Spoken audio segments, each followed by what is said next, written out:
Bonjour messieurs, dames, mademoiselles, mesdames et messieurs. D'abord, je voudrais vous remercier de m'accueillir à Casablanca, une ville que j'aime beaucoup.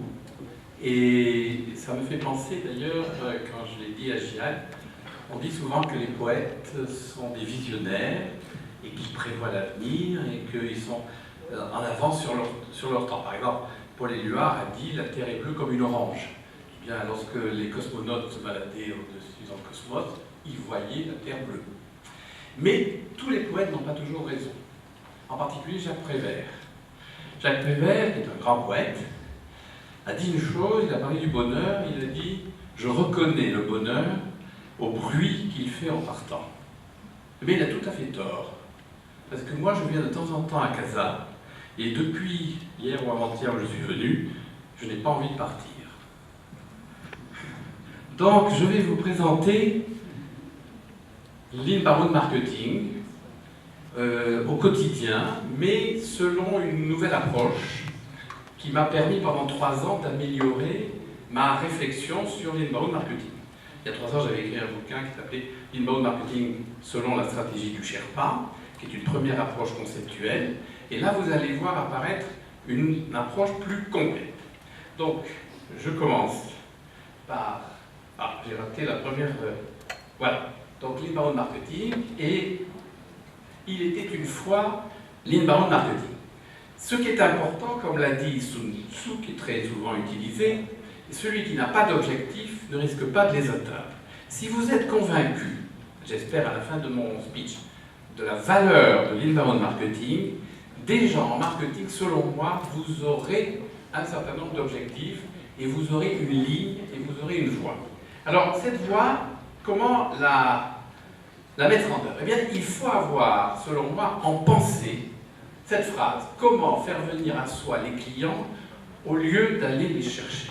C'est fondamental.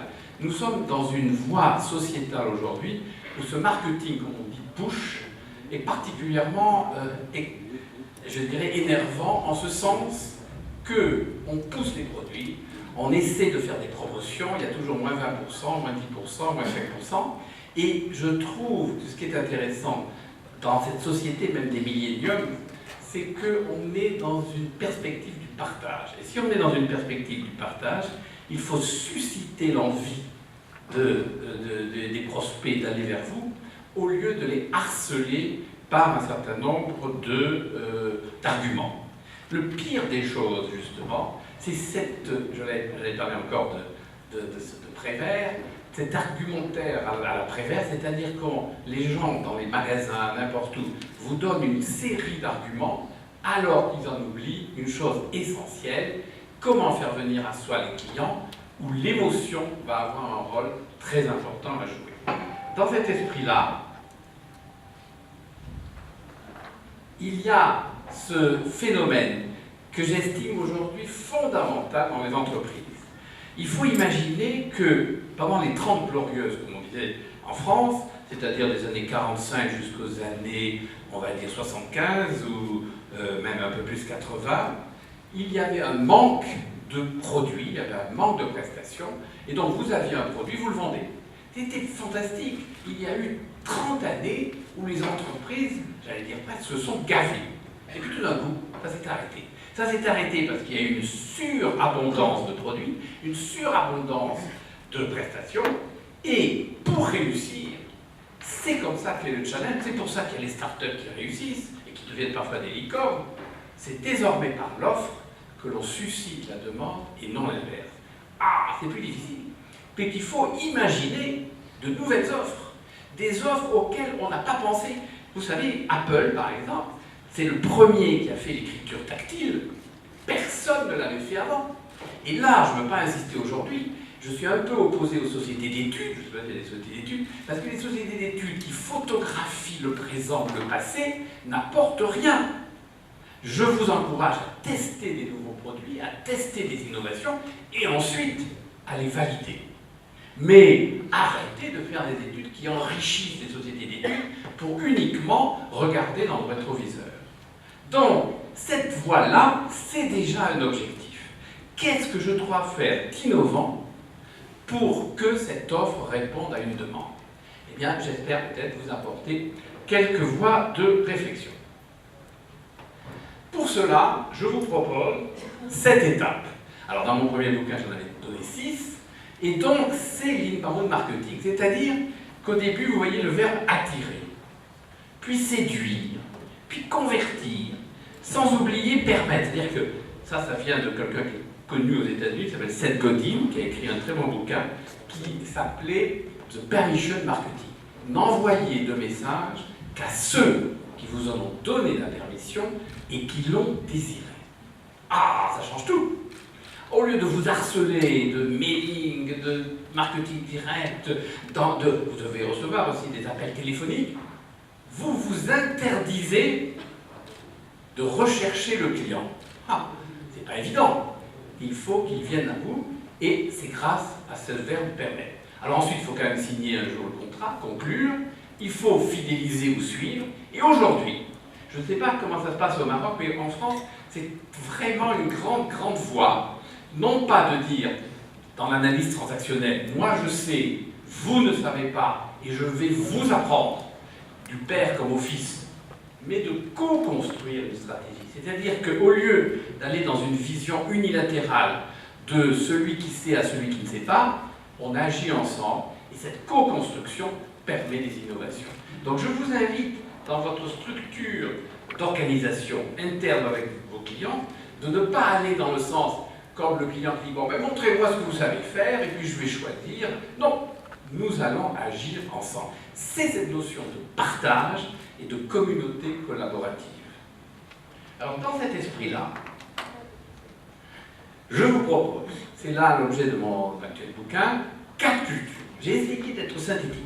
Ça, c'est mes origines, je suis ingénieur de formation, et donc j'aime bien, je dirais, synthétiser un certain nombre de choses et d'avoir une démarche assez rigoureuse. Je vous propose, si vous êtes dirigeant, directeur de marketing, PDG, de vous inciter dans votre entreprise à responsabiliser soit 4 personnes, soit une seule personne avec les 4 fonctions, vous responsabiliser sur la notion de la différence.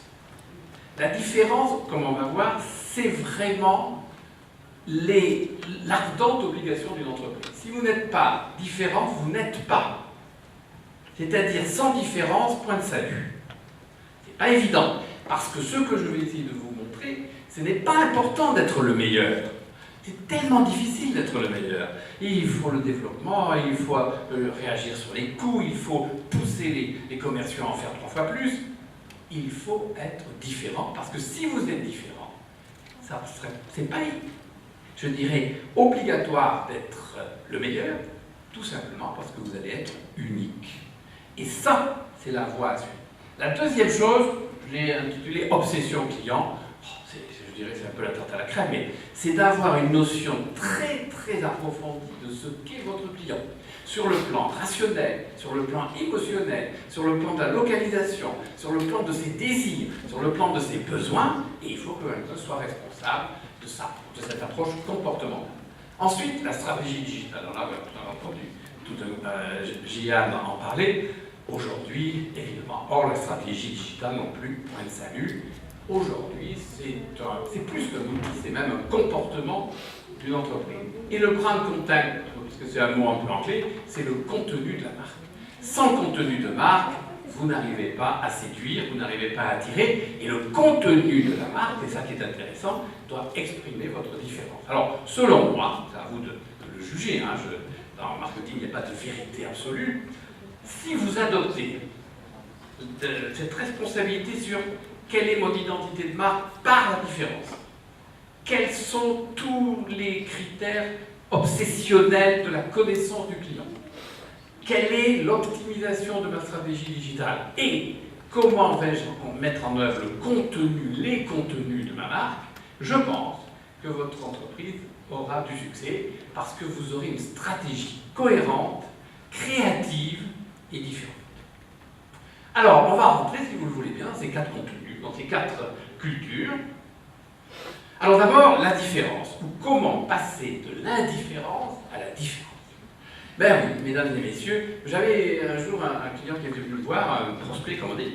Écoutez, M. Chavirot, voilà, je voudrais me faire connaître en Europe ou en France, je ne m'en rappelle plus.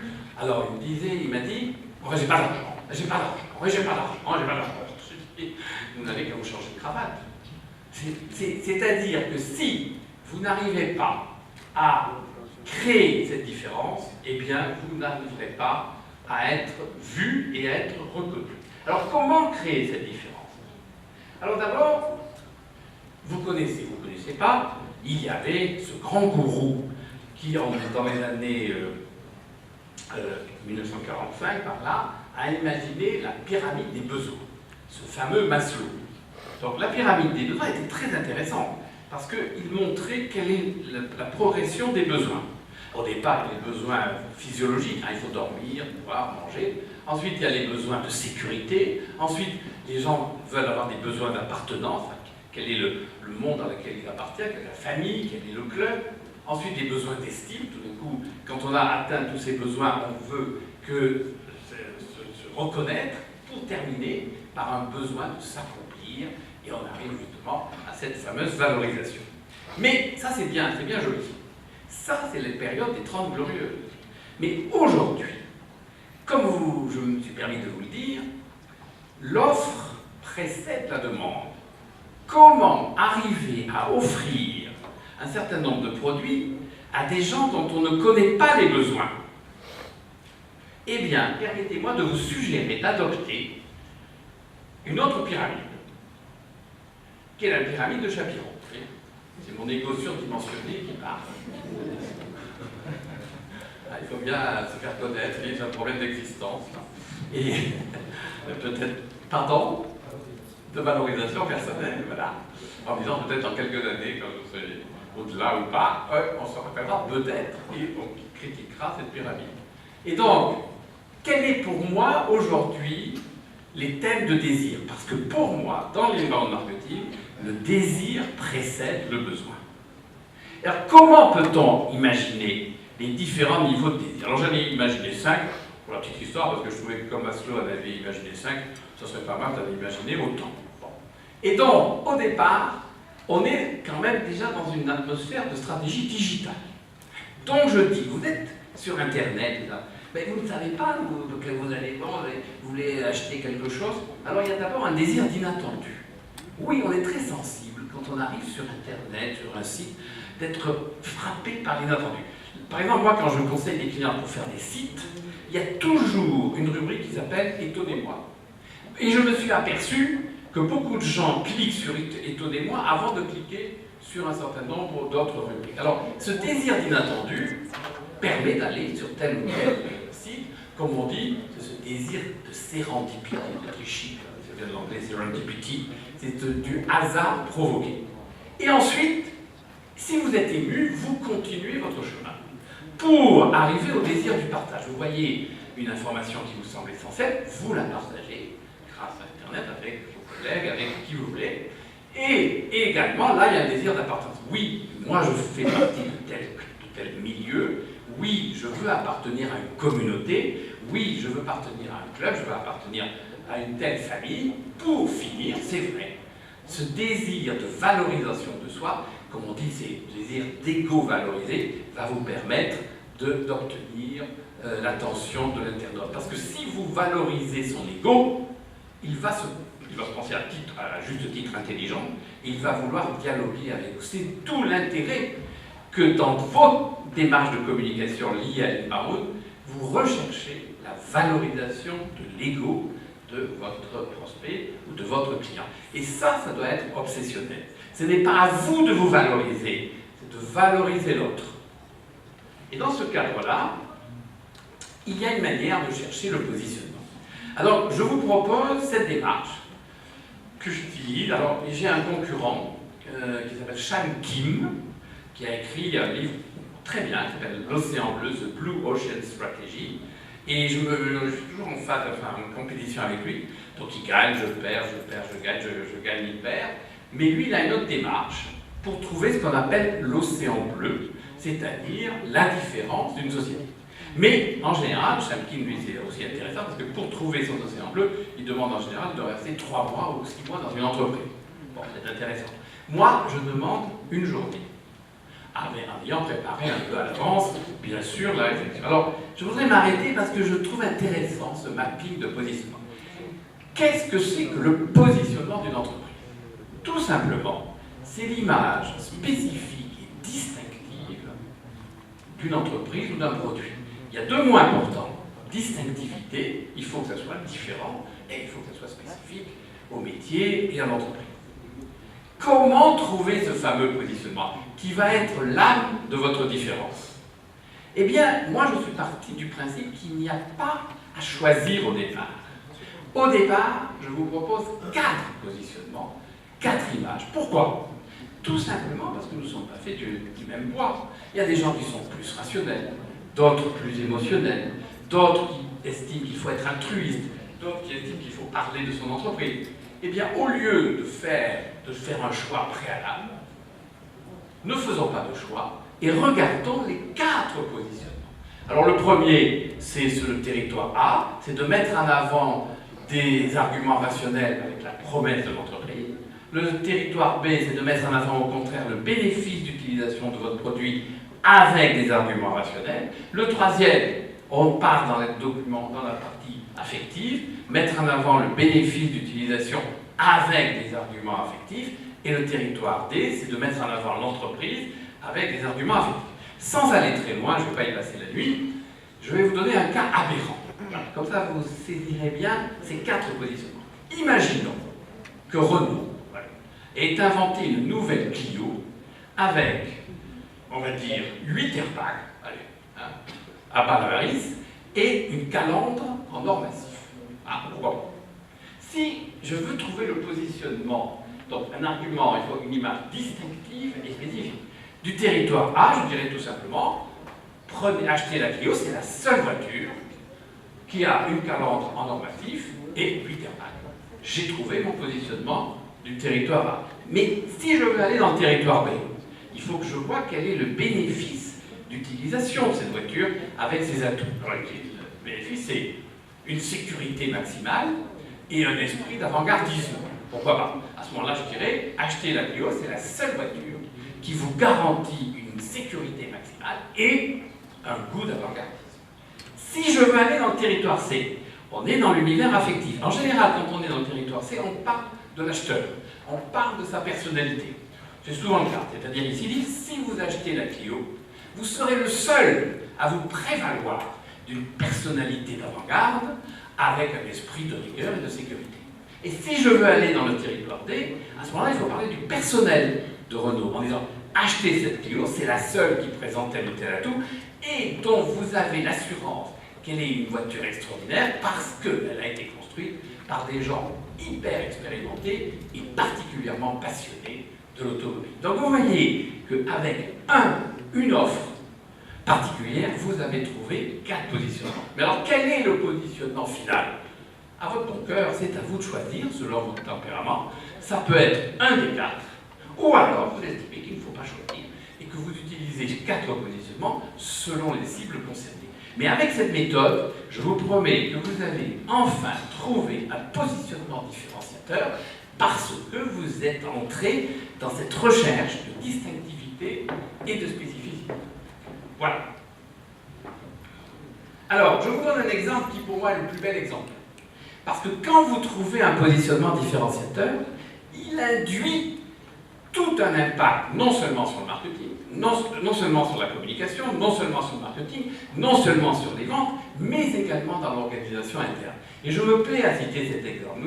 J'ai travaillé pour l'Institut hospitalier franco-britannique, qui est un hôpital à Paris, et on leur a trouvé un positionnement différenciateur. Alors, je vous donne l'exemple concurrent, c'est-à-dire que cet hôpital avait un concurrent, même un hôpital privé, si, comme elle m'a dit, ils ont des clients.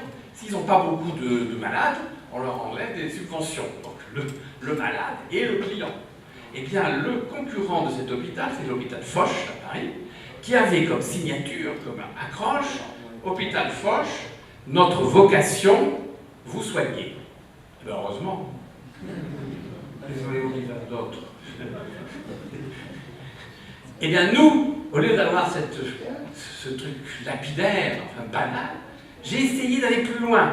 Et j'ai trouvé, bon, j'ai recherché, j'ai trouvé qu'il y avait une philosophie qui est la philosophie du care, qui est un mot anglais, qui est une philosophie de la bienveillance et de l'attention à autrui. Et nous avons trouvé cette phrase, au-delà de l'excellence de leurs soins, les équipes de l'Institut hospitalier franco-britannique développent une véritable philosophie du care, créant un climat de confiance avec chaque patient accueilli qui traduit son attachement à l'Institut.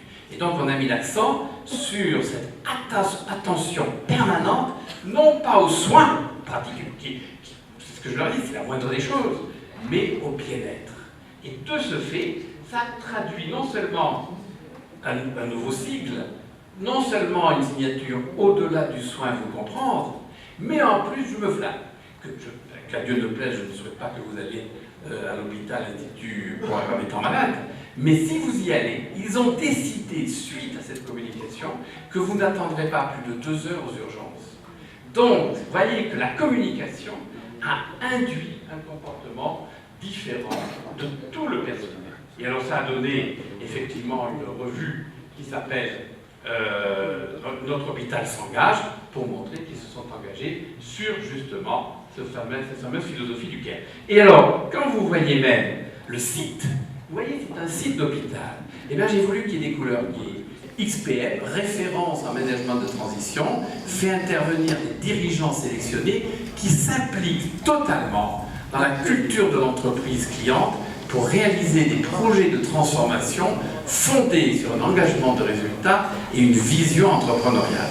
Point de réassurance, par sa dimension internationale, XPM fait bénéficier ses clients de son expertise mondiale.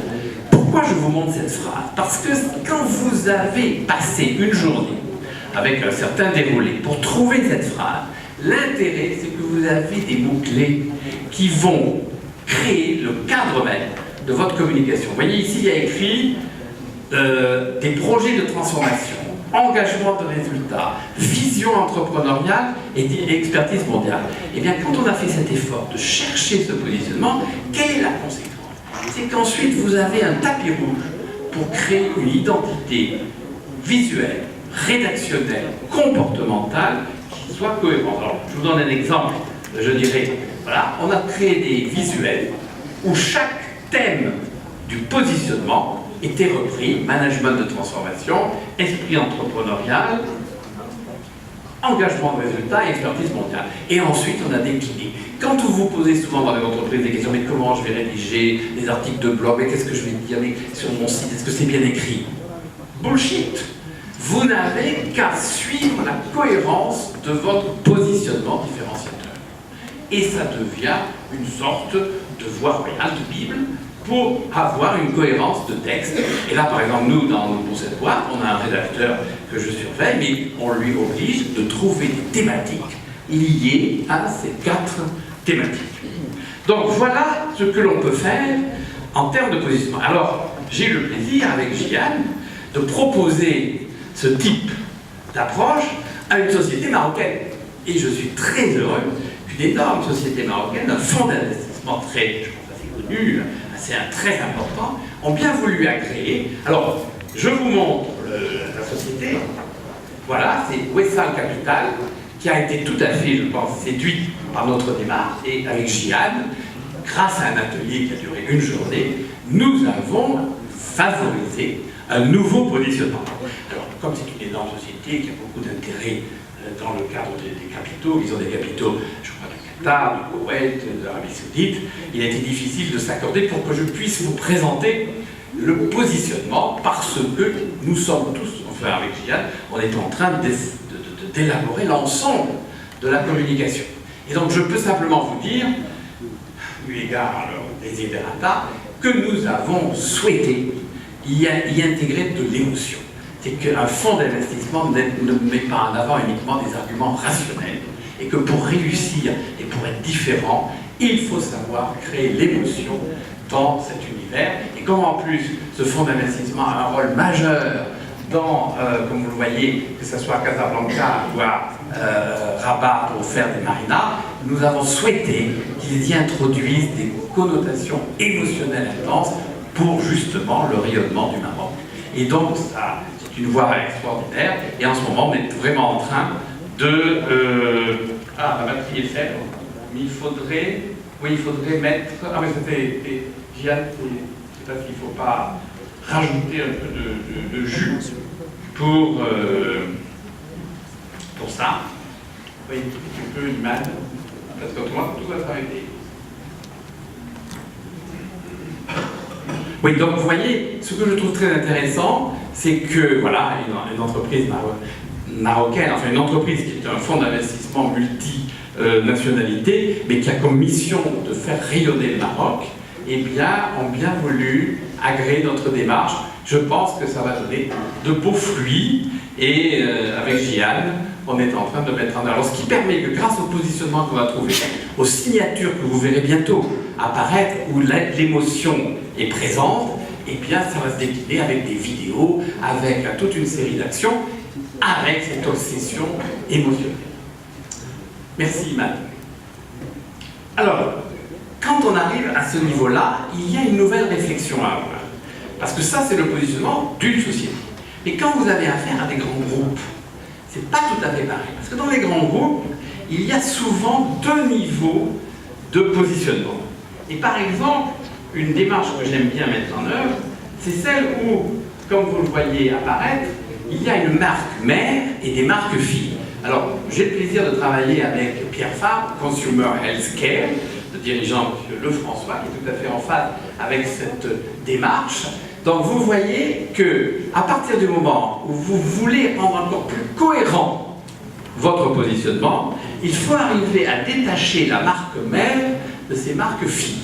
Mais il ne faut surtout pas les disjoindre, parce que si vous faites cette disjonction, eh bien vous perdez l'acquis de la marque mère. Alors, ce que je propose souvent, c'est vraiment de montrer que si vous avez une marque produit seule, c'est dommage, parce que effectivement, le positionnement est très spécifique, il y a une étanchéité entre les différentes marques. Alors évidemment, s'il y a une marque qui s'écroule, l'autre peut résister, mais ce qui est très bien, c'est que si vous trouvez une marque mère, et je pense d'ailleurs à la banque, je pense dans les entreprises où il y a énormément de produits, vous pouvez vous asseoir, vous capitaliser les marques produits, le positionnement des marques produits sur une marque mère. Voilà, donc voilà ce que je voulais vous dire sur ce principe, et je veux rentrer dans ce que j'appelle le principe Carthago de l'Est. Alors pourquoi je l'ai appelé Carthago de l'Est? Je me tourne vers l'université américaine, parce qu'en publicité j'en ai marre un peu des mots anglais. C'est la tarte à la crème, dès qu'il y a un mot qu'on veut me rendre un peu, je dirais, fashionable, eh bien on l'utilise comme inbound marketing d'ailleurs. Et bien pour une fois, revenons à nos origines, moi comme français, le latin. Pourquoi ai-je intitulé le principe Carthago de l'Est? Est-ce que vous savez ce que ça veut dire? Il faut détruire Carthage. Qu'est-ce que vient faire cette phrase ici dans mon discours? Tout simplement, pour ceux qui connaissent ou qui ont lu Caton l'Ancien, Caton l'Ancien, il avait une obsession. Hannibal avait vaincu pas mal les Romains, il se trouvait à Carthage, il était fier comme Artaban, et alors les Romains, ils étaient un peu paniqués de voir cet Hannibal si fier et si victorieux. Et Caton disait, Hannibal est un danger, il faut le détruire. Et Hannibal se trouvait à Carthage, il faut détruire Carthage. Mais comment arriver à convaincre ses partenaires là, du Sénat romain? Et qu'est-ce qu'il faisait? Il pouvait dire n'importe quel type de discours. Un discours sur la cité, un discours sur l'armée, un discours sur l'avenir, un discours sur le foot. Enfin, je ne sais pas s'il y avait le foot. Il terminait toujours ses discours par Carthago de l'Est. Il faut détruire Carthage.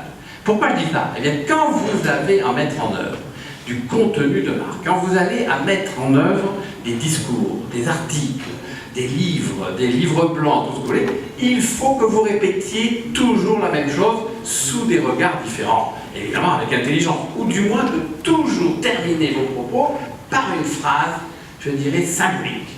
D'où Carthago de l'Est, et comme l'a dit Caton l'Ancien, possède ton sujet et les mots suivront. Donc n'oubliez pas que pour être cohérent, la répétition est une très bonne chose. J'arrive à l'obsession client. Comment vivre sa marque par le regard de ses clients? C'est ça. Votre marque, ce n'est pas ce que vous en dites, c'est ce qu'en disent les autres. Hein, la chose la plus importante en communication, c'est d'entendre ce qui n'est pas dit. Alors, pour ce faire, je vous propose, j'ai écrit le parcours APA. Vous voyez, symboliquement le mot APA, mais APA, A-P-A, avant, pendant, après. C'est du marketing de l'offre.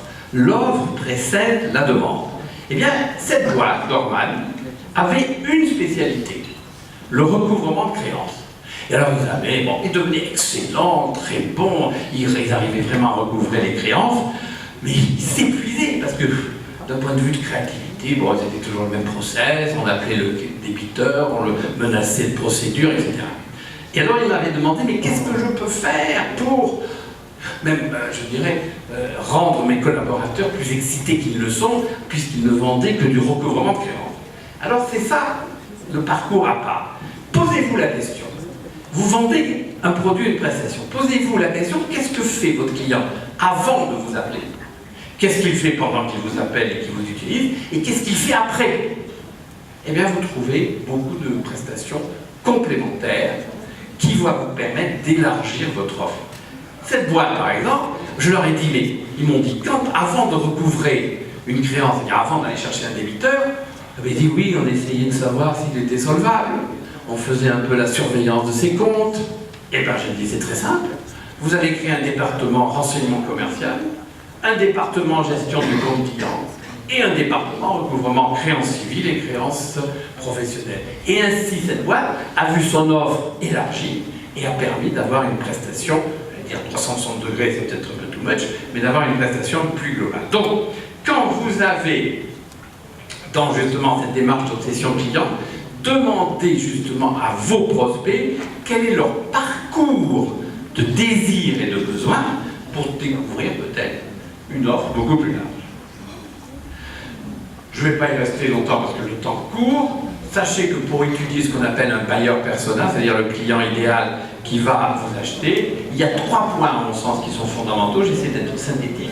Il y a le Customer Digital Journey, c'est-à-dire le voyage digital du client. Aujourd'hui, tout le monde se met sur Internet, mais à vous de cerner comment votre prospect trouve l'information, quel est son voyage. Je trouve que ce terme, qui n'est pas de moi, qui est chez Oracle, qui est une boîte qui a trouvé ça, Customer Digital Journey, c'est plus sympa, voyage digital du client, plus intéressant que recherche de l'information.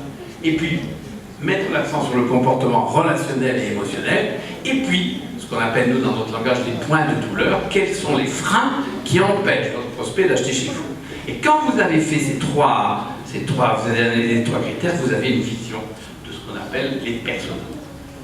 Jusqu'à la fidélisation, c'est ça l'arme royale, on ne va pas s'y attarder. Vous voyez qu'il y a un certain nombre de points qui vont créer la fidélisation, en particulier sur ce qu'on appelle cette fichier qui vous fait vivre, ce qu'on appelle account-based marketing. Ce sont les clients clés, c'est eux qui sont les patrons de votre entreprise, car ils vous permettent d'avoir souvent 60 ou 70% de votre chiffre d'affaires. Mais pour arriver à les fidéliser, regardez ce qu'il faut faire depuis ce fameux lead nurturing, c'est-à-dire les leads que vous avez obtenus, il faut les mûrir, les nourrir, jusqu'à une politique de la récompense. Mais attention, la fidélité, ça c'est un terme vraiment important. Et vous savez bien que dans le monde du business, la fidélité est en général relative. Hein. Les gens peuvent vous aimer, vous adorer le lundi et vous quitter le mardi. Et alors pour ça, je me suis inspiré d'un auteur dramatique. Pensez-y, je pense qu'il faut le méditer, c'est Sacha Guitry. Vous voyez ce qu'il a dit? La fidélité, ce n'est souvent qu'un manque d'occasion. Pensez-y, aussi bien dans votre vie privée d'ailleurs, que dans votre vie professionnelle. Bon, je vous laisse libre de réfléchir, de méditer et de partir déprimé. Mais je trouve que cette phrase est vraiment extraordinaire. Et Sacha Guitry, qui était un très volage, hein, qui a eu X femmes, évidemment, était un homme qui connaissait bien le sujet. La stratégie digitale. Alors, je me suis amusé aussi, je ne sais pas si vous voyez le côté subliminal. Vous savez que nous avons un nouveau président depuis 1 an. Et donc, lui, c'est pas la Révolution en marche, c'est la République en marche. Je vais profiter de la tendance actuelle. Et donc, j'ai mis la stratégie digitale ou une révolution en marche. Ça lui a réussi, pourquoi ça ne réussirait pas à mon bouquin? La révolution informatique fait gagner un temps fou aux hommes, mais ils le passent avec leur ordinateur. Ça, c'est la grave qui nous arrive à tous. Bon. Alors, j'ai voulu aussi m'inspirer de Louis XVI, vous voyez que j'ai des repères un peu dans tous les sens. Mais c'est une révolte. Non, sire, c'est une révolution. Réponse du duc de la Rochefoucauld à Louis XVI, qui a été réveillé en sursaut. Ce qui est étonnant, c'est qu'il dormait le soir. Je l'avais revoir. Réveillé en sursaut le soir de la prise de la Bastille, en ce 14 juillet 1789. Mais pourquoi j'ai mis ça? Parce que nous sommes face à une révolution. Gian l'a très bien dit. Il ne faut pas réfléchir plus avant. Hein. Nous sommes devant une révolution, mais extraordinaire, qui est comme la révolution industrielle du 19e siècle. Nous sommes face à une révolution. Vous devez l'affronter. Alors pour ça, il y a un certain nombre de techniques. Voilà. Le président de notre société a écrit « Stratégie digitale, devenir son propre média et convertir son audience en client ». C'est vrai que la stratégie digitale vous permet de convertir progressivement ceux qui vous lisent, les internautes, en clients. Alors, ce qui est très important, je suis un peu directif, c'est que si vous faites un site, il y a 3 obsessions obligatoires à surveiller dans l'inbound marketing. La première, c'est ce mot magique de CTA. Alors je suis un peu désolé qu'on m'a mis entre parenthèses call to action. D'habitude, je pose la question CTA et je fais gagner un disque.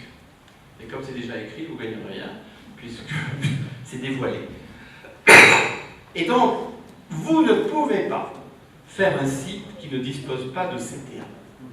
Parce que le CTA, le Call to Action, qui incite les gens à remplir un formulaire, qui incite les gens à vous poser des questions, qui incite les gens à créer un contact avec vous, vous permet enfin d'avoir une relation avec le prospect que vous ne connaissez pas. Donc, faire un site vitrine sans CTA est une aberration marketing. Le deuxième point, vous voyez écrit, c'est pas nous qui avons fait ce site, mais je le trouve bien fait. Vous voyez écrit acheter, investir, louer, vendre. Ce sont des verbes d'action. Il n'y a pas écrit, c'est sémantique. Il n'y a pas écrit achat, investissement, location. Il y a les verbes d'action. Il faut que vous mettiez à la place, bien sûr, de l'internaute et aller dans son sens, c'est-à-dire, vous voyez ce qui est écrit, devenez propriétaire, investissez dans l'immobilier, faites gérer votre bien. Il y a une relation étroite avec celui qui vous lit et vous vous mettez à la place. Et alors, le troisième point qui est assez important, je vous en prie, ne soyez pas chiant. C'est-à-dire, il faut qu'un site soit attractif.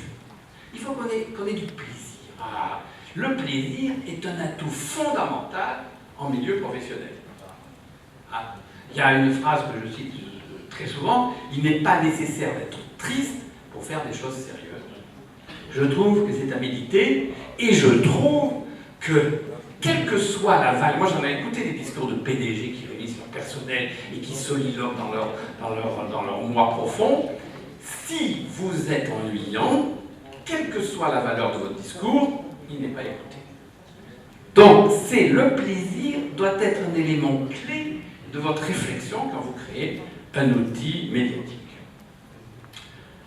Comme je l'ai dit, sans blog, vous êtes infirme. Oui, il faut que vous ayez un blog. Ah, c'est un peu chronophage, il faut écrire des articles, ça. Qu'importe. Mais le blog vous invite à créer le lien avec votre internaute, à créer des commentaires, à créer des discussions. Et le blog vous invite à avancer. Donc, un site qui n'a pas de blog est aussi une aberration marketing. Alors, vous voyez, là, ici, dans notre société, tous les collaborateurs écrivent sur le blog 2 fois par semaine, 1 fois tous les 15 jours. Et puis, je ne vais pas, alors ici je veux rester conceptuel, grâce au digital, vous faites ce qu'on appelle des landing pages. C'est-à-dire quand vous voulez savoir si une image a plus d'impact qu'une autre, eh ben, c'est bien, l'Internet vous permet à très très peu de frais de tester un certain nombre de pages. Et puis vous, ici dans ce cas-là, par exemple, la page, c'était dans le domaine du recouvrement de créances, c'est la page avec le mec qui hurle, qui a eu plus de succès que le perroquet. Et puis les appâts, c'est pas un APA, là, pour créer ces fameux appels, pour que le CTA ait une valeur, une raison d'être, et trouver des appâts. Alors ça peut être de l'infographie, des livres blancs, des conventions, des blogs, des clubs. il faut que tous vos sites incitent par les appâts à faire remplir des formulaires. On arrive à la quatrième partie, brand content, la stratégie du contenu de marque, l'impertinence en plus. Ah oui, mais c'est ce que je vous dis, mesdames et messieurs, soyez impertinents, la vie sera plus drôle et sera beaucoup plus intéressante. Hein. Moi je remarque que, malheureusement pour la France, Descartes soit né en France, parce qu'il a inventé le discours de la méthode, et ça nous a rendu tout à fait ennuyant. Créer le paradoxe. Alors, pour être impertinent, il y a trois, je vous invite à trois principes. Le paradoxe, l'oxymore et l'utilisation du jeu. Pas du jeu pour s'amuser, jeu JE. Alors, le paradoxe, évidemment, de créer une relation un peu étonnante. L'oxymore, c'est de mettre deux mots qui s'opposent. Je vous donne juste un exemple. En termes d'oxymore, par exemple, on m'a dit, comment je devais traiter pour une société, un groupe d'hôtels, Hôtel Circuit France, toute leur stratégie de contenu. Et alors, ils avaient par exemple une brochure qui parlait du Luberon. Je ne sais pas si certains d'entre vous sont allés dans le Luberon, c'est un endroit merveilleux, extraordinaire, c'est un climat, il y a un paysage, c'est comme la Toscane. Et bien eux, ils se disaient, si vous allez dans le Luberon, et vous verrez telle église, telle montagne, telles arbres, telle... C'était un inventaire. À force de lire cet argumentaire, vous n'avez vraiment pas envie d'aller dans le Luberon. J'ai pris ce sujet, et c'est pas pour me faire plaisir, mais j'ai dit, bon, je ne me rappelle plus exactement les termes, je dis, je déguste les fontaines, je respire les marchés, j'entends les pierres. Ah, c'est quand même plus excitant. Donc, vous voyez que si vous utilisez le paradoxe, l'oxymore, et que vous parlez en vous mettant à la place de celui qui lit ou qui entend, eh bien, vous avez créé l'émotion. Alors, dans le brand content, là aussi, j'ai voulu être synthétique, et j'ai mis l'accent sur le désir. Oui, mesdames et messieurs, sans désir, pas de vie. Et là, nous allons rentrer dans une voie émotionnelle qui, évidemment, donne à la vie tous ses atours. Alors j'ai estimé, par mon expérience de ma vie, que si vous utilisez 4 valeurs pour mettre en avant le désir, vous devenez désirable. Quelles sont ces 4 valeurs?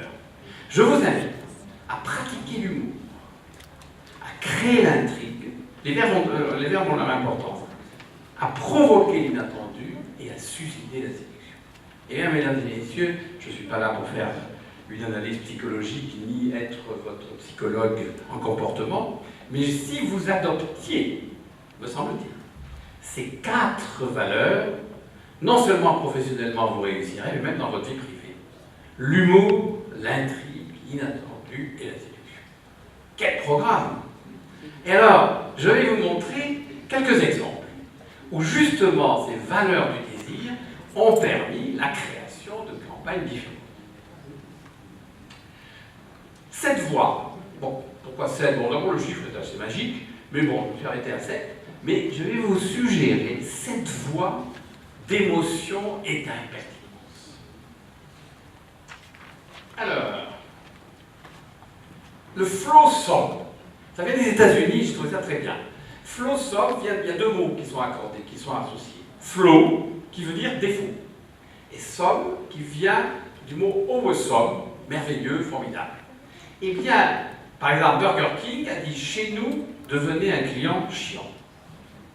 Et la grande campagne Café Mythique, une société de rencontres en France, a eu le premier prix de la meilleure campagne de communication parce qu'il dit « Aimez vos défauts ». Et donc, cette démarche de mettre l'accent sur les défauts, de les valoriser pour créer une différence, c'était quand même tout à fait nouveau. Ensuite, après le flow song, je vous invite à jouer sur l'intrigue. Mais qu'est-ce qu'il va? Alors là, je vais vous montrer un film qui a été fait en Angleterre, avec cet humour anglais.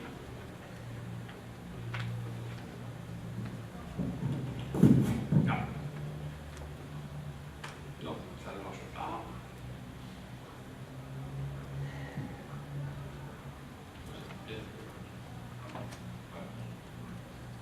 Mais il n'y a pas de son.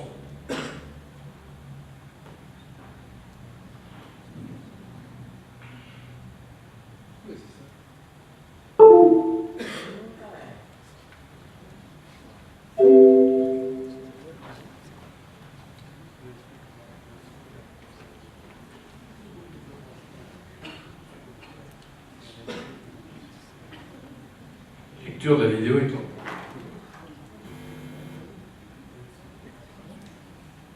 Alors, on peut le voir sans le son, même, c'est pas grave. Voilà, donc vous voyez un petit film où il y a une sorte d'animal. Voilà, c'est sympa. Ça, c'est vraiment l'humour anglais.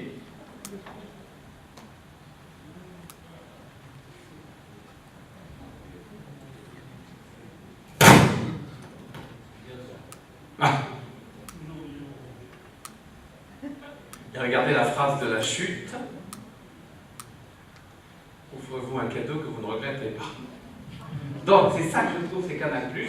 Et donc, vous voyez que l'intrigue a permis de faire attendre l'internaute pour savoir, in fine, quelle est la conclusion.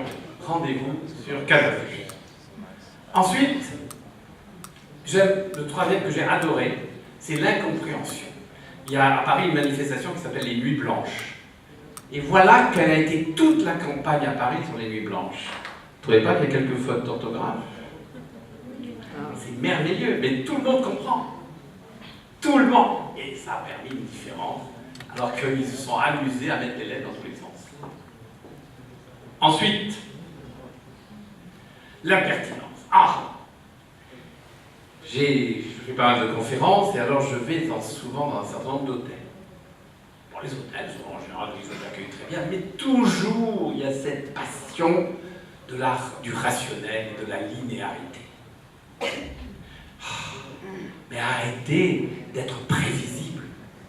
Dans l'hôtel de gauche, c'est à Boston, c'était une conférence sur l'inbound marketing, il y a tous les ans une grande manifestation sur l'inbound marketing. Voilà, c'était un bel hôtel, il y a écrit Privacy Please. Imad, tu peux me donner tous les trucs sur les chambres là, que j'avais ramenés, voilà, de mes hôtels. Merci. Voilà. Alors vous voyez, j'en ai d'autres, hein. J'en ai d'autres pour... voilà, c'est... voilà, vous voyez. Please do not disturb. Donc vous mettez ça. Enfin, vous le faites même machinalement, il n'y a même pas de... Hein. Il y en a d'autres encore. Qu'est-ce que j'ai, oui. King's Court, là, please do not disturb. Et puis, à Barcelone, à la patrie de Gaudi, il y a un hôtel, je veux en faire la com, qui s'appelle Urban Palace. Et quand vous mettez votre... Il y a écrit Do not disturb, unless you are the woman or man of my dreams. Et puis, quand vous mettez de l'autre côté, pour dire vous pouvez rentrer, voilà, je vous lis. Come in, dear burglars, serial killers, and encyclopedia salesmen, please, knock before. Donc, vous voyez que cet hôtel où je reviens toujours, tout le contenu de marque de cet hôtel est fondé, basé sur cet humour impertinent qui donne une dimension tellement agréable et chaleureuse et d'ailleurs, les vendeurs, les gens de l'hôtel sont formés à ce type d'humour que je trouve très intéressant. Donc, l'impertinence est une arme, est un atout, il faut que vous ayez conscience de la mettre en avant. Et par exemple, on pourrait se dire dans le P2B, est-ce qu'on peut être impertinent? Eh bien, on m'a donné ce défi. La boîte qui s'appelle Dorman, voilà, cabinet Dorman, il me dit, mais dans mon domaine, le recouvrement de créances, vous pourriez être impertinent? Mais bien sûr. Alors j'ai fait une enquête, quels sont les différents types de débiteurs? Et parmi, bon, j'ai fait donc un livre blanc qui était un véritable bestiaire, parce que j'ai identifié certains débiteurs à des animaux. Par exemple, c'est vrai, la boîte me disait, il y a un débiteur qui dit je vous paierai demain. Je vous paierai demain, oui, mais je vous promets, je vous paierai demain, je vous paierai demain. Et je l'ai comparé à un perroquet. Et ainsi de suite. On a trouvé aussi, il y a des débiteurs, madame, qui meurent. À ce moment-là, j'ai parlé de la mort du loup. Et où il y a aussi une femme qui a, oui, mais je ne retrouve pas votre facture, je voudrais vous la payer, mais je ne sais pas où elle est. Ça a été la fourmi travailleuse. Donc, toute une série de bestiaires qui a permis, même dans un domaine comme le recouvrement de créances, d'être impertinent. Alors là aussi, j'espère que ça va marcher. On va voir. Ça a marché tout à l'heure. C'est malheureux parce que, Imad, on ne peut rien faire. Utilisez le microphone sur la caisse de l'ordinateur. C'est le seul moyen. C'est extraordinaire. Quand on l'entend. C'est sais pas si vous l'avez vu juste. C'est voilà comment l'émotion a permis.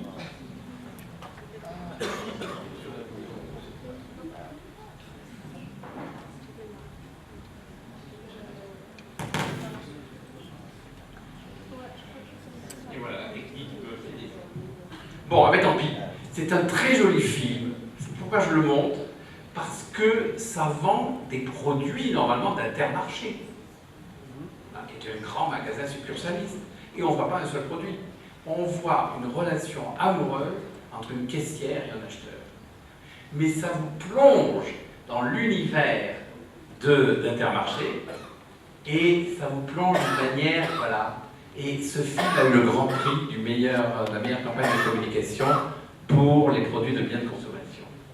Voilà, donc il y a du rire, de l'impertinence, de l'amour. Il y a une chanson de Mouloudji, qui est un très bon chanteur français à texte.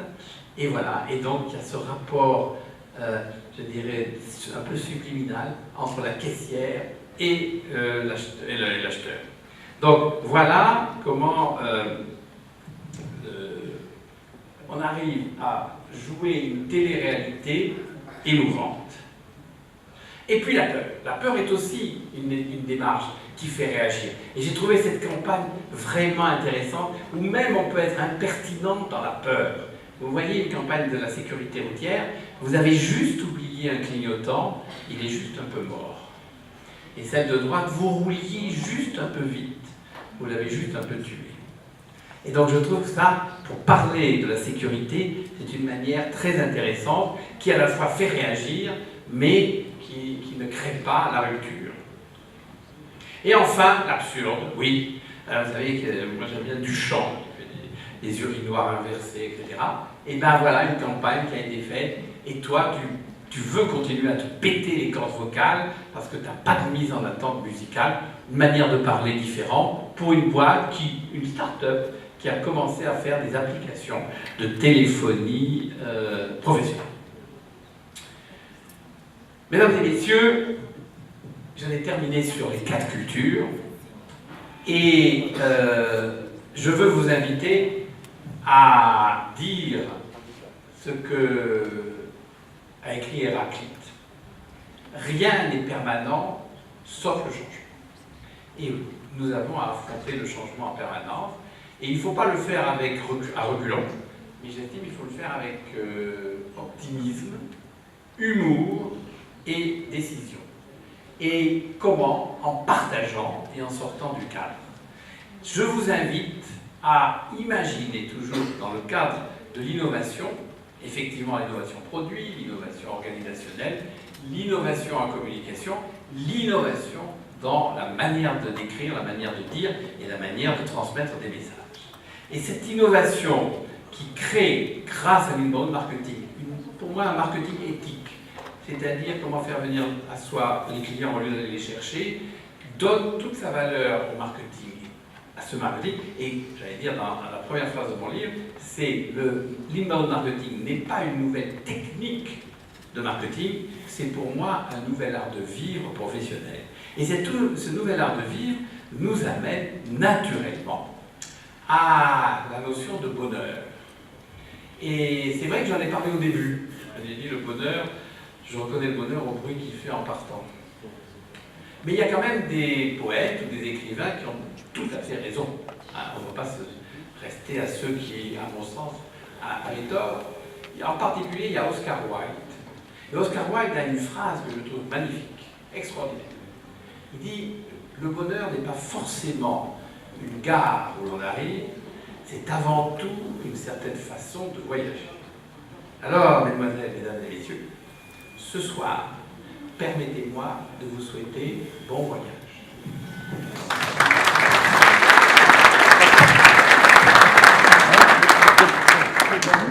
Yann.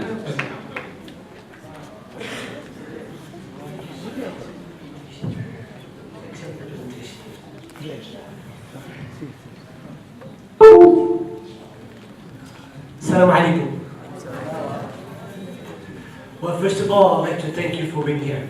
My presentation obviously is going to be in English, and I know you guys have had a long day, And we had, I'm sure you have enjoyed as much as I did, a brilliant presentation of Gabriel on inbound marketing. I am not going to take more than 15 minutes of your time. So you might time that out, no more than 15 minutes.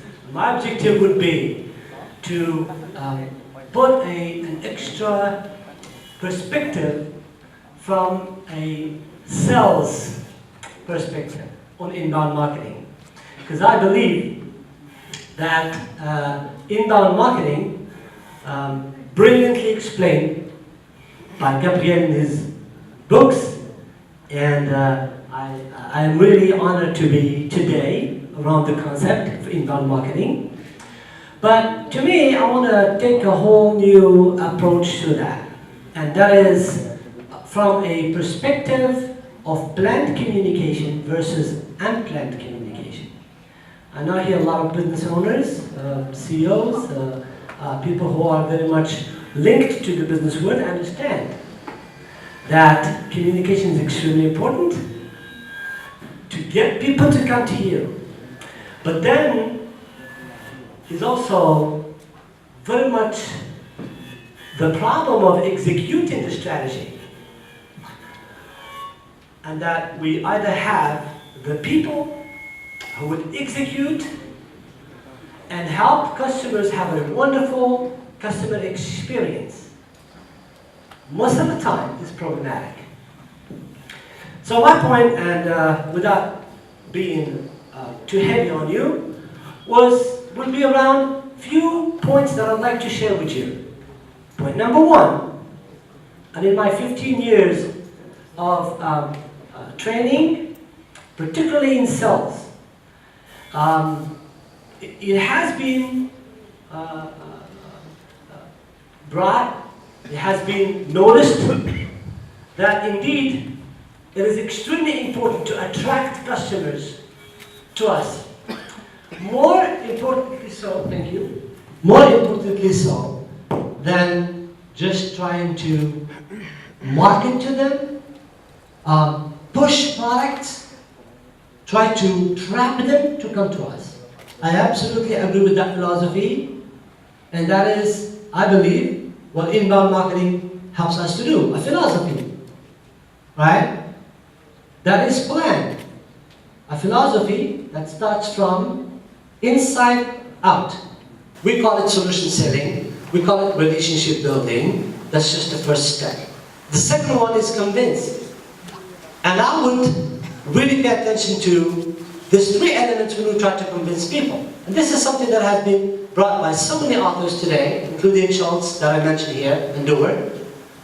And that is trying to really show the customer that after you have attracted them, of course, that there is going to be really a return on investment, one, and that you are the real best choice, two, and three, that there's going to be low risk. Now hear me on this one.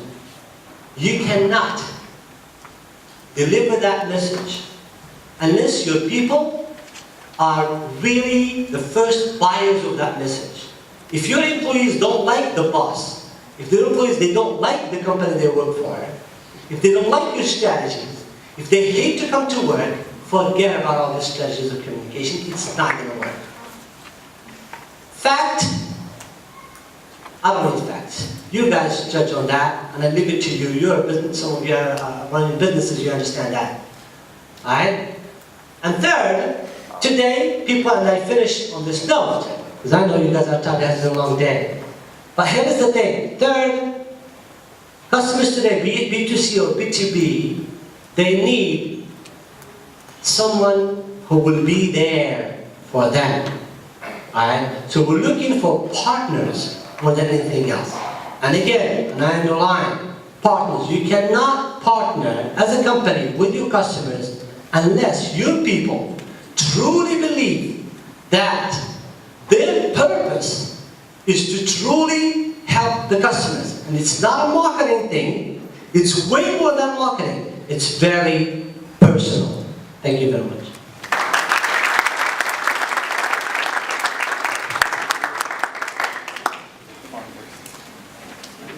Question-réponse. Merci Dr Selam, merci Gabriel pour ces brillants exposés. La parole est maintenant à la salle. S'il y a des questions, des choses que... Oui, très bien. On a déjà une première question. Est-ce qu'il y en a une deuxième? Il y a une technique qu'on ne trouve pas généralement sur les sites du monde francophone, c'est qui répondent à la question crielle nord-américaine What's in it for me? Pourquoi je vais venir sur votre site? Et ce qui est bien tout à l'heure, je lisais un article qui dit que dans l'arabe, il y a 12,3 millions de mots. Dans la langue anglaise, il y a que 600 000. Et j'ai fait la division, je trouvais plus que 20,2 fois plus pour dire la même chose. Alors, pourquoi je vous le dis? Parce que la francophonie, elle ressemble un peu à notre culture, où les choses sont trop publiées. Moi, j'ai vu, il y a de très belles choses dans cette brillante présentation, mais sur les sites nord-américains, généralement, moi-même, j'étais teacher assistant à l'université, ils m'envoient une première fois, c'est lui qui vient me chercher, il m'envoie un email pour ma spécialité. Et juste après, il m'offre de télécharger un livre blanc qui coûte énormément cher.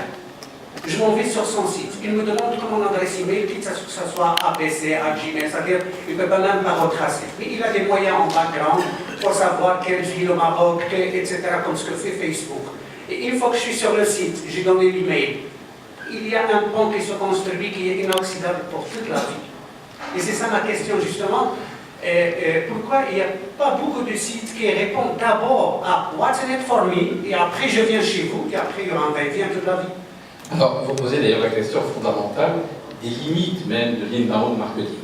C'est-à-dire qu'effectivement, la théorie de comment faire venir à soi le client au lieu d'aller le chercher, part de cette rencontre. Alors cette rencontre, elle peut, selon moi, avoir 3 niveaux de rencontre.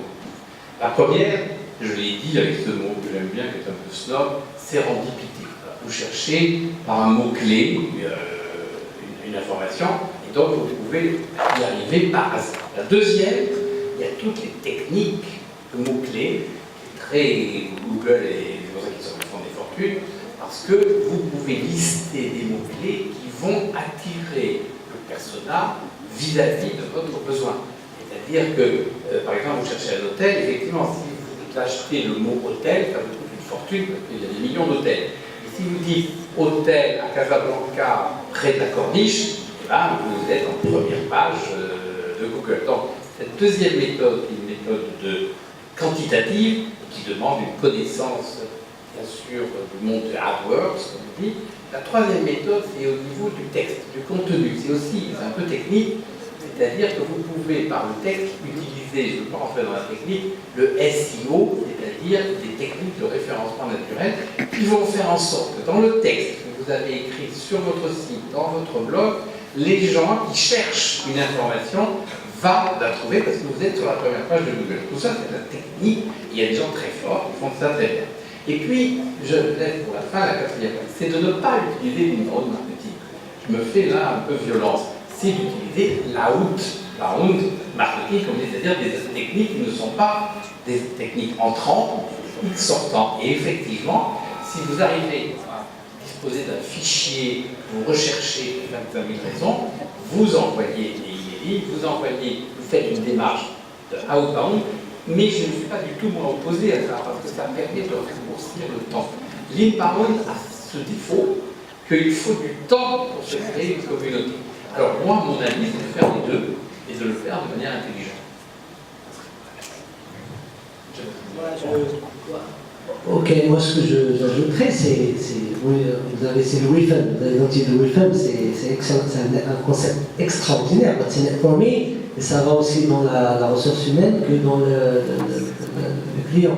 Ça va du respect du client.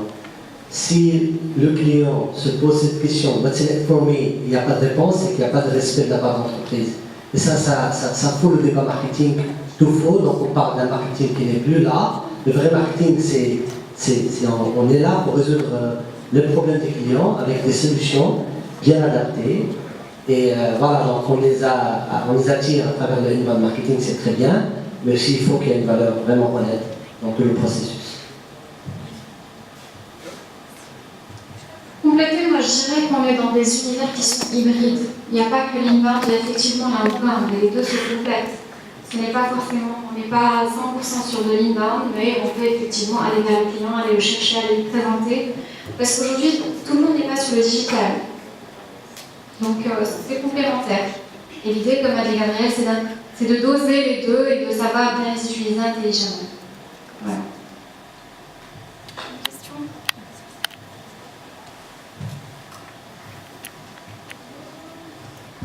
Au fond, l'inbound marketing n'a de valeur que si vous associez, mais profondément, trois fonctions, le marketing, la communication et la vente.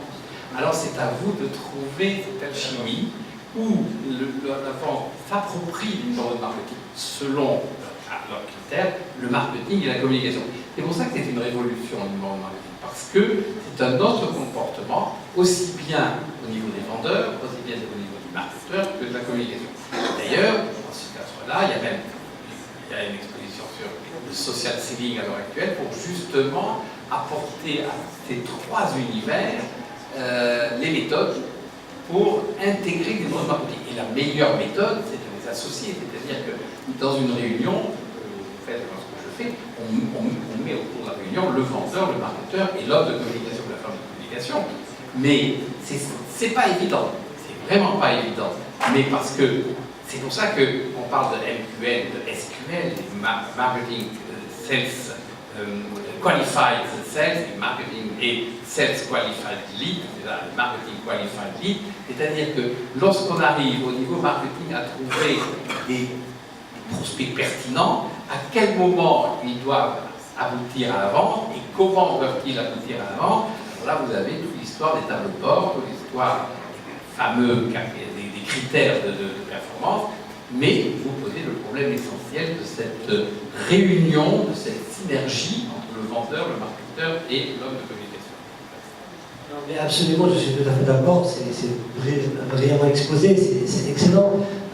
C'est un problème qui est connu et c'est pas par région, c'est dans le monde, ou bien on a une entreprise qui a pris le temps de vraiment faire comprendre à tout le monde, tous les niveaux, que vraiment le client, il est hyper important. Parce qu'il y a on peut le trouver partout, il y a dans la mission statement, il y a dans la vision, etc. Parce que parfois ça reste dans les dossiers, ça reste dans des tableaux qu'on affiche partout dans l'entreprise.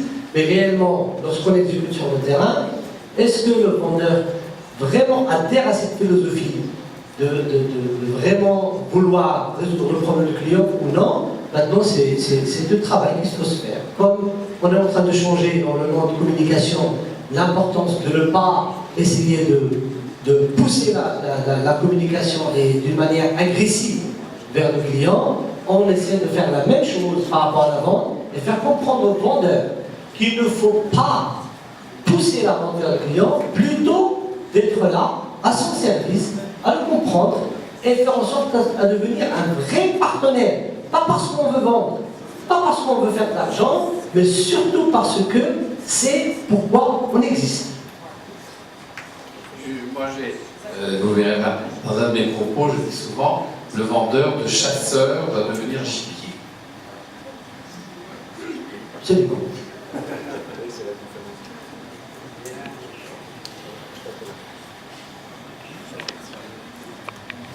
Bonjour, Mehdi Nourpar, ex-salarié d'une banque de la place, éventuellement intéressé par une autre, dédicace Simon. Alors ma question c'est, alors vous avez parlé tout à l'heure du cas de Dorman, en disant qu'il pouvait utiliser le levier de l'humour un peu subversif pour attirer des clients. Est-ce que vous ne pensez pas que dans cette identité digitale de la marque, il faudrait prendre en compte son métier? Et donc ce secteur-là du recouvrement de dettes, c'est plutôt un secteur sérieux et peut-être que ça serait un choix peu intelligent de choisir l'humour comme levier. Je ne comprends pas très bien votre question, c'est-à-dire que vous dites que l'humour est un atout ou l'humour n'est pas un atout? C'est un atout, mais vous dites comme quoi ils vous ont posé la question s'ils pouvaient utiliser ce levier. Tout à fait. C'est-à-dire qu'ils l'ont fait comme une sorte de défi parce qu'ils étaient assez sensibles à l'inbound marketing. Ils avaient lu le premier bouquin de l'humour et ils m'ont dit je vous mets au défi de trouver de l'humour dans le recouvrement de créances. C'est quand même pas quelque chose de très rigolo. Et ben voilà, je je vais arriver à ça, mais je pense personnellement que l'impertinence est vraiment quelque chose de désirable et qui crée une nouvelle relation. Quand on manie avec intelligence l'humour, vous créez de l'empathie.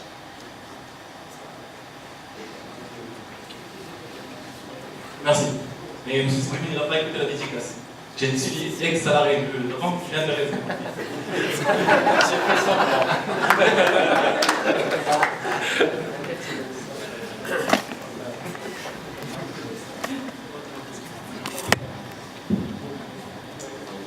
Bonsoir. Je me présente Louis Boassis, je suis responsable marketing dans le secteur du BTP. En parlant de la question de l'exécution de la philosophie et de la stratégie marketing au niveau de la France Le Monde, ça m'a rappelé l'entretien d'embauche que j'avais effectué il y a quelques années de cela avec un directeur général pour le poste de responsable commercial au sein régional. Sa position était on ne peut plus claire. Monsieur, moi, ce qui m'intéresse, c'est de ne pas vous suivre, de ne pas connaître quels sont les placements que vous allez faire chaque jour. Moi, ce qui m'intéresse, c'est que à la fin de l'année, vous me donnez tout simplement deux informations. Combien vous avez vendu et combien vous nous avez rapporté de l'argent, du cash. Vous demandez les moyens qu'il vous faut, ça me dérange aucunement, mais rapportez-moi deux éléments essentiels. Pourquoi j'ai cité cela? Parce qu'aujourd'hui, ce que je constate, vu que je suis passé un petit peu par un certain nombre d'entreprises et passé par les fonctions commerciales et actuellement marketing, c'est qu'aujourd'hui, dans une bonne frange d'entreprises multinationales, soit-elle ou marocaines, on met le focus énormément sur les objectifs commerciaux. Et la pression est telle que le commercial sera vraiment poussé à passer par tout moyen pour arriver à décrocher de l'affaire, à ramener de l'argent, etc. Ce qui fait, est-ce qu'au niveau corporate, on n'est pas un petit peu en paradoxe? C'est-à-dire on voudrait bien mettre en place ce positionnement d'inbound marketing, cette philosophie, et dans l'exécution, on est vraiment loin de là. Donc, comment, je dirais, assurer l'équilibre entre le fait d'assurer de bonnes réalisations commerciales et en même temps ne pas trop mettre la pression du commercial pour qu'il ait cet esprit-là d'inbound marketing, cet esprit de collaboration. Et finalement, je remercie les intervenants et M. Selem d'avoir vraiment évoqué cette question qui me paraît vraiment au vif du sujet. Et je vais commencer à répondre parce que la parole. Moi, je suis toujours étonné quand même à Paris, il y a un grand magasin qui s'appelle Apple, place de l'Opéra. Lorsqu'ils sortent un nouvel smartphone, l'Apple X, etc., il y a une queue, mais vraiment immense, tout au long du trottoir. Ça, c'est l'idéal pour un commercial, c'est-à-dire effectivement, les clients viennent sans que vous ayez à aller les chercher. Ça, c'est l'idéal, mais ça se construit. C'est pour ça que, comme dit Gian, il faut associer de manière intelligente l'inbound et l'outbound. Effectivement, il ne faut pas simplement attendre que le client, comme le Messie, vienne pour vous acheter votre produit. Donc, il y a cet équilibre à faire. Mais je crois que la philosophie de l'inbound vous amène, avec évidemment de la patience, à une double fonction. D'une part, vous continuez à faire des actions outbound, il faut aller chercher les clients, il faut être réaliste, mais vous l'intégrez dans une dimension où les gens progressivement se disent tiens, j'ai intérêt à les consulter, j'ai intérêt à aller vers eux. Et vous savez, c'est vraiment une démarche l'inbound marketing associée à l'outbound qui va vous rapporter des fruits. Quand vous connaissez parfaitement le désir et le besoin. Je vous donne un cas personnel. Bon, j'avais aujourd'hui, notre président a voulu changer l'ISF par l'IFI. Les particuliers se posent des questions, qu'est-ce que je dois faire, qu'est-ce que je dois déclarer, etc. Eh bien, vous avez des sociétés d'assurance qui font leur métier. L'assurance vie, machin, vous allez avoir un certain nombre d'atouts. Puis, il y a une société d'assurance que j'avais consultée et qui me dit non seulement nous vous proposons un certain nombre de produits, mais comme il y a justement un changement dans la législation. Si vous voulez, je viens chez vous, vous montrer exactement quelle est la différence et que ce que vous devez déclarer avant ou après ou avant. Eh bien, j'ai choisi cette boîte parce que c'est une jeune femme a compris mon incertitude, a compris mon inquiétude, et avant même que je pose la question, elle a dit, écoutez, aujourd'hui votre problème c'est quand même ça et ça, je viens chez vous. Et je n'avais encore rien acheté. Bien sûr, j'ai acheté chez eux, j'ai fait une compétition. Donc, je dirais que vous avez un double rôle, à la fois, effectivement, de présenter vos prestations, mais en intégrant l'inbound marketing, vous créez un début de fidélisation. Tout à fait. Et puis moi, je dirais, maintenant, ce qu'il faut répondre à votre manager, c'est, à mon avis, est-ce qu'on veut que vous vendez une seule fois à ce client, ou bien plusieurs fois? Maintenant, on n'a pas besoin de faire des études universitaires pour comprendre que si on veut vendre une seule fois, c'est plus facile que de vendre plusieurs fois. On peut manipuler et vendre une fois, on peut mentir et vendre une fois, sous la pression. D'accord? Mais ce n'est pas l'objectif aujourd'hui. Aujourd'hui, on veut vendre à plusieurs reprises à nos clients, et c'est ça le concept de la loyauté. Et ça, moi, quand je vois le inbound marketing et sa philosophie, et c'est pour ça que j'avais dit tout à l'heure, on a besoin d'un inbound selling, c'est dans le sens où on veut aussi être, en tant que vendeur, des gens à qui le client va faire confiance. Et je dis toujours que le processus de vente ne commence pas dans la prospection, etc. Ça commence lorsqu'on fait notre première opération de vente. Parce que c'est ça la réalité. Et c'est ce qui va faire en sorte à ce que le client va ou bien devenir ambassadeur, d'accord, et il va vous juger sur votre première expérience, comment ça a été, ou bien il va devenir un terroriste. Pour rester dans le non, voilà, absolument bien. Et moi je dis aussi que c'est une philosophie d'entreprise. Si on est dans cette philosophie de créer des relations à long terme, tout va changer. Et aussi l'approche marketing et vente change aussi dans ce sens. Donc je pense que non, parfois ça prend. On veut vendre, c'est sûr et certain. Mais je préfère un vendeur qui va vendre à long terme, il va continuer, il va construire sa base de données et sa réputation avec les clients, les chiffres vont suivre. Que d'avoir un vendeur sous la pression qui va aujourd'hui faire réaliser des ventes, le mois prochain il va descendre et on va avoir des hauts et des bas. C'est pas bien pour l'entreprise. On est très heureux qu'on ait le social media. Absolument. Que ce soit Facebook, Twitter, LinkedIn, etc. Maintenant, ce qu'on est en train de développer, c'est que la force de vente soit aussi impliquée à ce niveau. Le problème qui se passe, c'est qu'on laisse cette fonction aux gens de la communication dans certaines entreprises, mais on n'intègre pas la force de vente. Absolument. Maintenant, ce qu'il faut faire, c'est quoi, à mon avis, et ce qu'on voit dans les entreprises qui ont réussi le challenge, c'est qu'on fait là où le responsable com s'arrête, et là où le vendeur reprend. Je donne l'exemple de Facebook. Par exemple, à titre d'exemple, lorsque le monde de la communication fait son travail, inbound marketing et autres, bien sûr, l'inbound marketing maintenant c'est vraiment la tendance, pour attirer les clients. Le client rentre en contact. Moi je pense, le rôle de communication se termine là, et le vendeur doit prendre le relais.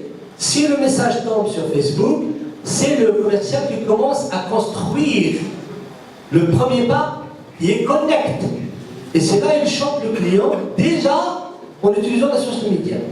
Donc on ne peut pas laisser dissocier le vendeur ou la technique de vente seulement sur l'exécution de la livraison de la solution, sans qu'il soit partie prenante de la communication d'entreprise, digitale ou autre. Excusez-moi. Bonjour. Moi je suis... Oui, tout à l'heure, quand j'ai fait mon introduction, j'ai parlé de stratégie digitale à 360 degrés. Les entreprises, effectivement, avant d'aller sur le digital, elles doivent d'abord penser à leur positionnement, à leur signature de marque qui les différencie des concurrents. Parce qu'aujourd'hui, le digital, il a changé énormément le comportement du consommateur. Toute l'information, elle est disponible sur Internet, elle est disponible sur Google. Donc, qu'est-ce qu'il va faire? Est-ce que la première chose qu'on trouve en fait sur Internet, c'est le site du client. Et c'est après que vous avez les réseaux sociaux qui sont autour et qui complètent l'écosystème digital d'une institution, d'une organisation, d'une entreprise, d'une fondation ou enfin, de n'importe quelle autre institution. Et l'écosystème, si on le prend, enfin les réseaux sociaux à mon sens, si on les prend à part, on en fait des artifices. Parce que le capital in fine de l'entreprise, c'est quoi? C'est son site internet, c'est ça son actif. Si demain Facebook, je parle sous ton contrôle Gabriel, s'il y a des changements dans les je veux dire, en ce moment, il y a des changements au niveau de Facebook, il y a des changements, Twitter évolue, enfin il y a énormément de changements. Et on est dépendant en fait de ces réseaux sociaux, on ne les maîtrise pas, alors que le site reste la propriété de l'entreprise. Et c'est autour de ce site qu'on construit tout le reste. Et c'est là où on fait de la outbound, c'est là qu'on peut faire utiliser LinkedIn pour du B2B, on peut utiliser Facebook quand on est un Twitter aussi pour des annonces professionnelles, Facebook pour du B2C. Et donc le tout, il faut le penser de façon complètement inclusive et vraiment à 360 degrés. Et c'est ça qui va faire en fait la réussite des stratégies digitales aujourd'hui. On peut pas... Et le digital, encore une fois, il a impacté toutes les fonctions. Et ça, j'insiste en fait, quand je dis que oui, il impacte le marketing, il impacte la communication, et il impacte aussi le commercial. Pourquoi il impacte le commercial? Parce que le client, il vient en magasin, il vient au point de vente, il sait ce qu'il veut. Il n'attend pas que le vendeur vienne lui dire oui, monsieur, je vous propose ceci, cela, et c'est ça qui va vous aller. Il sait à la base ce qu'il veut, parce que l'information, il l'a. Avant, il ne l'avait pas. Et donc, c'est dans ce sens que l'inbound aujourd'hui est effectivement important, mais encore une fois, il faut effectivement le doser avec de la outbound, parce qu'on est encore une fois dans des marchés hybrides. Il y a une grande population qui est connectée sur le digital, une autre qui ne l'est pas forcément encore, mais il faut vraiment bien penser les choses de manière globale et intelligente pour arriver à une croissance et arriver à se démarquer dans l'univers concurrentiel dans lequel on est. Merci. Okay, so maybe the last question. So good evening. So my name is Kata. I'm actually a regional HR and training director and professor in the International University of Leadership. So for me, I'm going to tackle more the inbound recruitment because I do believe that in the Moroccan market, so definitely we lack the inbound recruitment. So for you, Mr. Gabriel, how do you see the Moroccan market using the inbound marketing before focusing more on the recruitment to increase the growth?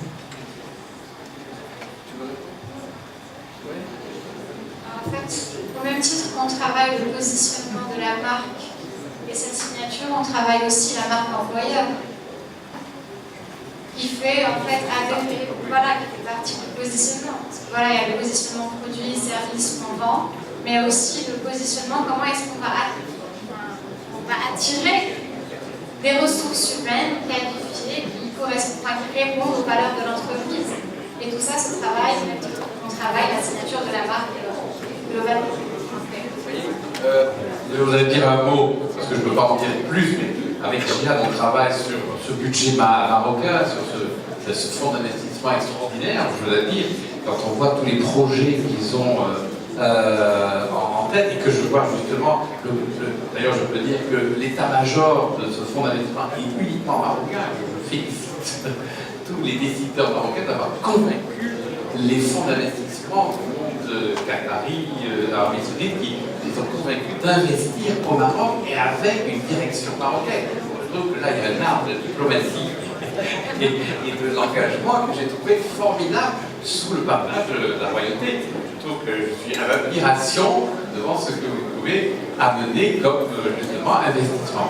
Et bien, le fait, en termes de marque employeur, d'avoir même au niveau du personnel mis l'accent sur l'émotion qu'a suscité ce fonds d'investissement, qui va susciter, parce que vous allez en voir bientôt les exemples, et bien je trouve qu'effectivement la marque employeur, voire la marque à l'extérieur, utilisant, moi j'aime beaucoup utiliser l'émotion parce que ça permet de passer les étapes, quels que soient les changements rationnels, quelles que soient les évolutions des sociétés, l'émotion peut être un phare du positionnement. Messieurs, dames, je pense qu'on arrive au terme de la conférence. On espère que vous y avez trouvé de l'intérêt, que ça a apporté des réponses à des questions que vous vous posez. On sait que le digital aujourd'hui interpelle énormément. On est très content de vous avoir eu parmi nous. On vous invite à un petit cocktail de structure où on pourra toujours échanger dans un cadre plus informel. Et puis on aura aussi le plaisir d'avoir Gabriel avec son outil marketing quotidien. Et je suis sûre qu'il se fera un plaisir de le dédicacer à ceux qui veulent en apprendre davantage.